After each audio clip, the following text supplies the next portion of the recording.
veux-tu que je te raconte quelque chose? Présentement, là, ils courent après les votes des groupes religieux à Montréal. Tu penses qu'ils vont interdire la prière de rue? Mais c'est une évidence pour moi, Mario, qu'on peut pas tolérer ça, mais puis que ça soit n'importe quelle religion. Évidemment, il y en a qui vont dire, ben là, quand vous faites ça, vous visez une religion en particulier. Mais tu sais, je pense que le rapport est équilibré parce que on ne vise pas qu'une religion, pour la nommer, on ne vise pas que les gens qui sont de confession musulmane, on vise toutes les religions. Le Québec a tourné le dos, a décidé de dire, regarde, nous, là, nos écoles ne sont plus confessionnelles, nos écoles sont laïques. Comment peut-on tolérer que la religion revienne par la porte de côté dans à l'école, par exemple, et au CPE, il y en a hier, tu vois, j'avais la discussion justement avec Christiane Pelcha qui m'expliquait ses recommandations, et il y a des gens qui témoignaient en disant, ben oui, mais ça va nuire aux femmes qui portent le voile dans les CPE, qui sont des très bonnes éducatrices, déjà qu'on manque d'éducatrices. Énormément, là. Écoute, il y en a énormément, et ça là. ne fait pas que, c'est pas que depuis maintenant. Moi, écoute, j'ai ma dernière fille, je voulais la mettre au CPE à Verdun à l'époque, une petite garderie de Verdun. Et ça m'a vraiment... donc, ça fait 20 ans. Là. Ça fait 20 ans, en fait, au moins, là, qu'on traîne ça, là, qu'on a cet environnement-là qui ne fait que se radicaliser, je dis le mot, même s'il peut paraître fort, mais que se polariser, renforcer le caractère de la loi 21, pour moi, c'est une évidence parce que la religion prend de plus en plus de place et trop de place. Et il y a 20 ans déjà, dans le petit CPE où j'avais l'intention de mettre ma fille, je pense que 90% des éducatrices étaient voilées, à tel point que quand elle est revenue de l'école, elle m'a dit, « Maman, pourquoi t'as pas de voile, toi? » Écoute, ça a fini là. J'ai fait, non, ça sera pas possible. Il faut dire à nos enfants, il faut dire aux parents, vous embarquez dans quelque chose de super chouette, c'est le fun, l'école. Tu sais, faut le dire, mais c'est pas les filles d'un bord, les gars de l'autre, là. On reviendra pas à ça, là. Mais et les jeunes éducatrices qui veulent embarquer là-dedans, qui veulent éduquer nos enfants, faut leur dire, ça se peut, puis t'es bienvenu, mais ton voile, tu le gardes chez toi, parce qu'il y a pas de religion qui va être affiché de façon ostentatoire dès la petite enfance. Pour moi, c'est comme une évidence. François, sur la messagerie texte, dit à l'usine où je travaille, les responsables RH, les gens, il y a 3 hommes qui refusaient de lui serrer la main parce que c'était une femme. C'est François qui dit ça. Ouais. Mais ça m'étonne pas du tout. Et quand l'histoire est sortie en juin, finalement, on n'avait pas les noms, c'était des comptes anonymes, plus que 1400 médecins aspirants dans ce groupe-là. Nous, en fait, on a contacté les facultés de médecine, les 4 facultés de médecine québécoises, leur disant comme quoi, soyez au courant que ça existe, que ces gens-là appliquent en médecine, puis que ici au Québec, dans notre société, il n'y a pas de place pour ces gens-là dans la profession de la médecine. Dans le cas présent, écoutez, je peux pas vraiment répéter en ondes tous les propos. Lorsqu'on a parlé des communautés gays et lesbiennes, ben là, on montre la photo qui vient avec, c'est des armes à feu, sur la communauté juive. Mais en fait, dans tous les sens, c'est des propos qui sont à la fois hautement racistes et très violents. L'individu en question, le monsieur Moussatat, était le modérateur du forum. Il en remettait, plutôt que de modérer les gens, il en remettait. Dans votre esprit, est-ce qu'il peut devenir médecin? À mon avis, non, ces gens-là ne peuvent pas devenir médecins. Il faut mettre une limite. On a tous des valeurs partagées au Québec. Mon association, on travaille très fort pour pousser ces valeurs-là d'inclusion, d'égalité, de laïcité. Mais dans le cas d'un médecin, c'est-à-dire qu'on veut que il soigne tout le monde égal. Là. Il accueille tous les patients. Tout à fait. Là. Moi, je peux pas imaginer un patient juif, une femme même, une personne de la communauté LGBT être soignée dans leur moment le plus vulnérable par des gens qui souhaitent leur mort, qui l'ont dit publiquement, souhaitaient leur mort. C'est ça. Puis on parle de gens, on parle de propos racistes, antisémites, misogynes, homophobes. Franchement, ça n'a pas de sa place ici. Et malheureusement, malgré que nous, on a avisé les universités que ça existait, l'Université de Sherbrooke nous a jamais répondu, en fait. Puis ils ont fini par l'accepter, malgré une enquête qu'ils disent qu'ils ont faite. Je sais pas c'était qui le Colombo dans leur équipe qui a fait ça, mais finalement, soyons clairs que l'enquête a été mal faite si finalement ces candidats-là sont rentrés en médecine. Bonjour à tous. Soyez prêts à accueillir des milliers de blessés de guerre Je parle des hôpitaux français et d'une note folle que vient de révéler le Canard enchaîné, tout à fait officielle. La ministre de la Santé a dû réagir il y a quelques instants, elle est très gênée. Ça s'inscrit dans un contexte, évidemment, où Macron a besoin de construire un narratif de peur et de guerre pour déclencher éventuellement les pleins pouvoirs par l'article 16. Ce contexte s'inscrit dans un contexte européiste. Ce jour même, l'Allemagne rétablit le service militaire. Macron et ses copains européens sont en déplacement sur un théâtre de guerre pour l'exciter. On va voir tout ça. C'est une stratégie de guerre et de peur, mais peut-être accélérée en France parce qu'il y a ces événements politiques qui chamboulent tout. Avec le 8 septembre, la chute très probable du gouvernement Bayrou et Macron derrière qui peut aller vers les pleins pouvoirs et qui va avoir besoin de prétextes, de peur, de chaos, de guerre, de narratif pour cela. C'est pour cela. Vous allez voir ce que vous allez apprendre dans cette vidéo, c'est très concret. Alors, dans ce contexte, je disais, Macron en fait des tonnes, cette note folle révélée sur les hôpitaux, ce déplacement, mais c'est européiste, puisque ce jour même, ce 27 août, Merz rétablit le service militaire en Allemagne. Article du Monde, ce 27 août, qui en parle, le titre « L'Allemagne va instaurer un service militaire ». Alors, je vais citer. Va instaurer un service militaire. Alors, je vous cite le chapeau de l'article. Le projet de loi, présenté ce 27 août en Conseil des ministres, ne va pas assez loin pour la CDU-CSU qui veut rétablir la conscription obligatoire. Et vous allez voir que ce service militaire, pour l'instant volontaire, peut devenir obligatoire. C'est déjà prévu dans la loi. Alors, je vais vous lire un extrait de cet article du Monde sur le service militaire qui revient en Allemagne pour montrer le lien avec la guerre d'Ukraine, évidemment. Car pourquoi pas réfléchir à un service militaire dans un pays? On peut estimer que la suppression en France a été une erreur. Ça, c'est un débat tout à fait légitime. Mais il faut qu'on réfléchisse à l'aune de l'intérêt national, de la sécurité nationale, de l'indépendance nationale. Pas de l'engagement pour envoyer des jeunes Français ou des jeunes Allemands mourir dans le Donbass pour les beaux yeux de l'Union européenne, de Macron, d'Ursula, de l'OTAN et de BlackRock. Ça fait 20 ans que M. Bayrou vote des budgets en déficit. Ça fait 20 ans que M. Bayrou copine avec tout le monde pour continuer à endetter la France. Ils nous ont tous dit quoi à l'époque? Mais c'est pas grave, les taux sont bas. Oui, mais sauf que maintenant, les taux montent et que même la France, elle commence à être plus du tout une valeur refuge sur les marchés.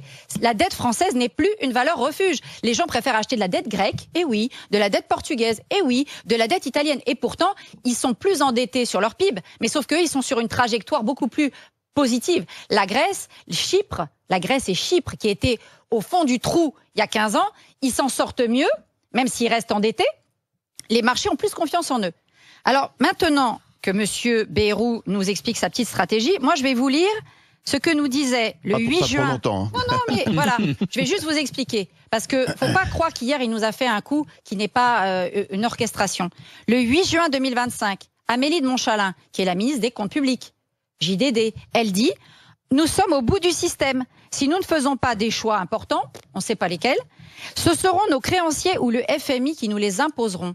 Donc moi, je vous le dis, Monsieur Macron organise tout ça pour que la France soit mise sous tutelle, tutelle de la Commission de Bruxelles et sous tutelle de la BCE de Madame Lagarde. C'est ça qu'il veut. Parce qu'il veut qu'on soit dissous dans l'Europe et ensuite de pouvoir dire « Ah, vous voyez, heureusement que l'Union européenne est là pour nous sauver. » Non, c'est l'Union européenne, en partie, qui nous met dans cette situation. Parce que si on était aujourd'hui souverain économiquement, on pourrait faire comme les Américains. On jouerait sur la monnaie. Là, on ne peut rien faire.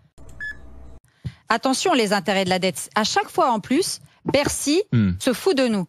En 2022, ils avaient dit « Oh, ce sera que 38 milliards les intérêts de la dette ». Au final, ça a été 50 millions. Cette année, « Oh, ce sera que 55 ». Comme par hasard, c'est 67. Et les Français doivent bien comprendre. Les intérêts de la dette, c'est de l'argent qui ne paye rien. Rien. Imaginez ce qu'on pourrait faire avec 67 milliards. Vous faites des routes, vous faites des établissements scolaires, vous faites des EHPAD, vous faites des hôpitaux, vous faites des commissariats de police, vous faites des choses qui sont pour les Français. Donc, mais vous savez quoi? Qu'est-ce qu'ils se disent peut-être dans les petits couloirs de Bercy?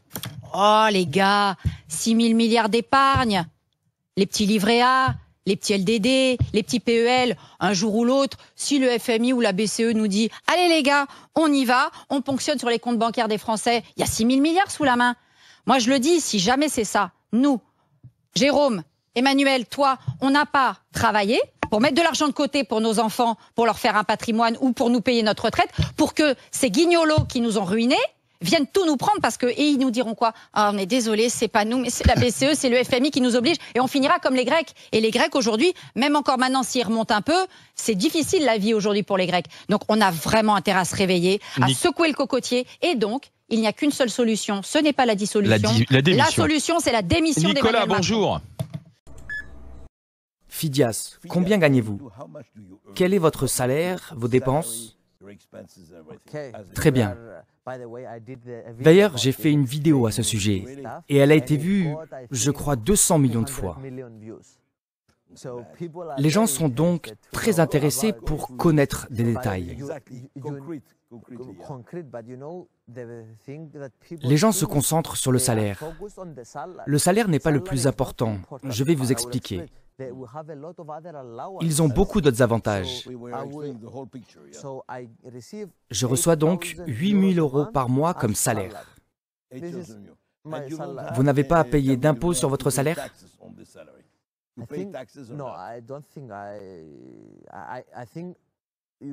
Je reçois plus.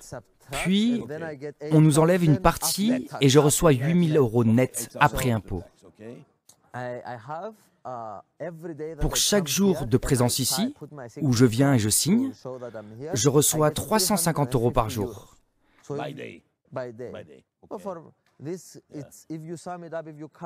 Si vous venez tous les jours, cela fait environ 5 000 € supplémentaires.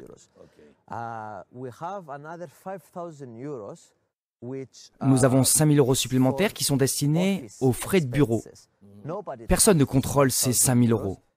Et je peux affirmer avec certitude que beaucoup de députés européens empochent cet argent pour eux-mêmes, pour leur propre compte, mais pas tout le monde. Pas mal. 5 300 par mois, pas mal. Non, 8 000 et 5 000. Cela fait environ 14 000 €. Donc si vous ajoutez les 5 000 € pour le bureau, cela fait environ 18 000 €. Je ne pense pas que tout le monde fasse ça, mais peu importe. Vous avez 30 000 € par mois pour votre équipe, pour embaucher des gens qui vous aident dans votre travail, la politique, la réglementation.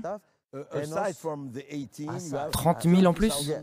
Oui, en plus. Vous avez aussi vos billets en classe affaires pour aller et revenir dans votre pays quand vous le souhaitez, et quelques voyages supplémentaires, ici et là. Autour de 4 000 € pour les déplacements dans l'année, si vous le souhaitez. Il y a aussi le budget 400, comme on dit ici. Je n'ai pas de parti politique, mais le parti le prend en charge. Vous avez donc 4 000 € supplémentaires par mois pour promouvoir votre travail. Voilà donc à peu près l'argent dont dispose un député européen. C'est beaucoup d'argent.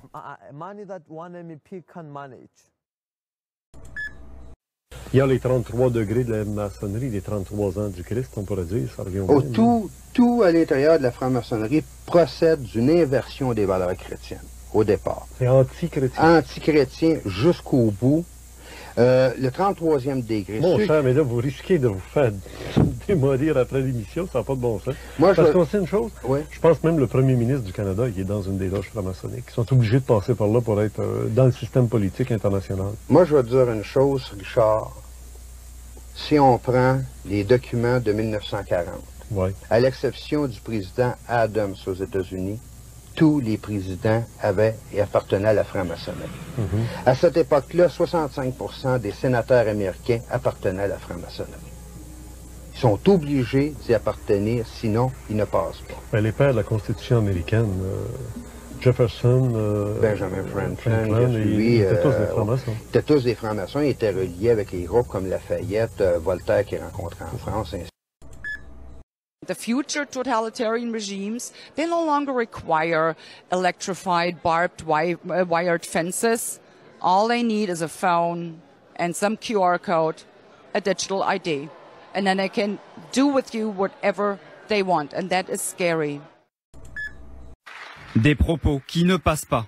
Charles Kushner, ambassadeur des États-Unis en France, met en garde Emmanuel Macron contre la montée de l'antisémitisme dans un courrier. Je vous exprime ma profonde inquiétude face à la flambée de l'antisémitisme en France et à l'absence d'action suffisante de votre gouvernement pour le combattre. En mai, quelques mois avant sa prise de poste à Paris, Charles Kushner expliquait déjà lors d'une audition devant le Sénat américain sa position vis-à-vis de l'action du gouvernement français. Je militerai en faveur d'une éducation précise sur l'Holocauste et encouragerai les efforts visant à lutter plus largement contre l'antisémitisme. Un texte qui s'inscrit dans la ligne du récent courrier du Premier ministre israélien Benjamin Netanyahou, qui accuse le président français de nourrir la haine contre les Juifs avec son intention de reconnaître l'État palestinien.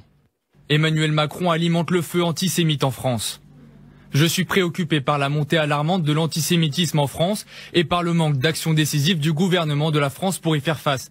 Ces dernières années, l'antisémitisme a ravagé les villes françaises. Le courrier envoyé par Charles Kushner peut tendre les relations entre Washington et Paris, selon cette experte. C'est aussi un coup de com' de l'administration américaine qui, comme sur d'autres sujets, essaie certainement de jouer un peu à la dure avec l'administration française. Emmanuel Macron doit reconnaître l'État palestinien en septembre au siège des Nations Unies. Le Talmud, partie 1.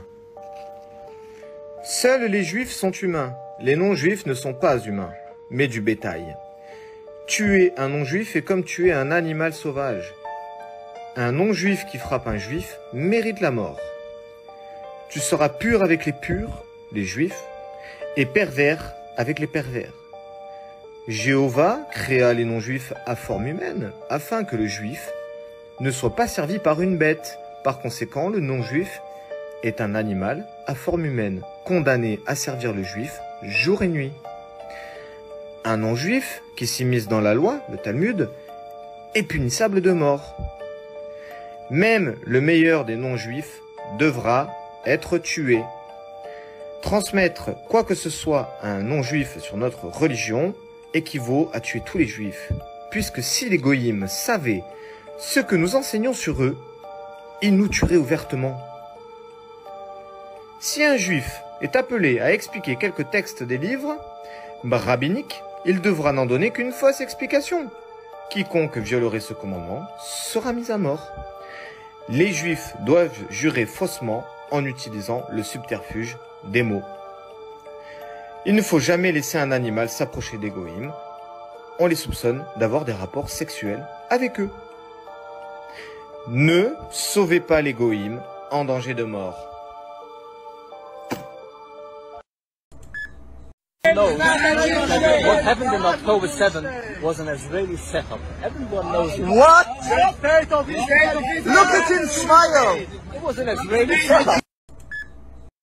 We are here blocking now the roads in Tel Aviv. We will not agree to starvation of people. We will not agree to killing children. This is done by our government and our name. We must take the responsibility. As a society, we must choose, do we celebrate death or do we celebrate the killing of children, or do we wake up and fight it because the fascist government in our country is leading people to die out of starvation, children to be killed? We cannot agree with that.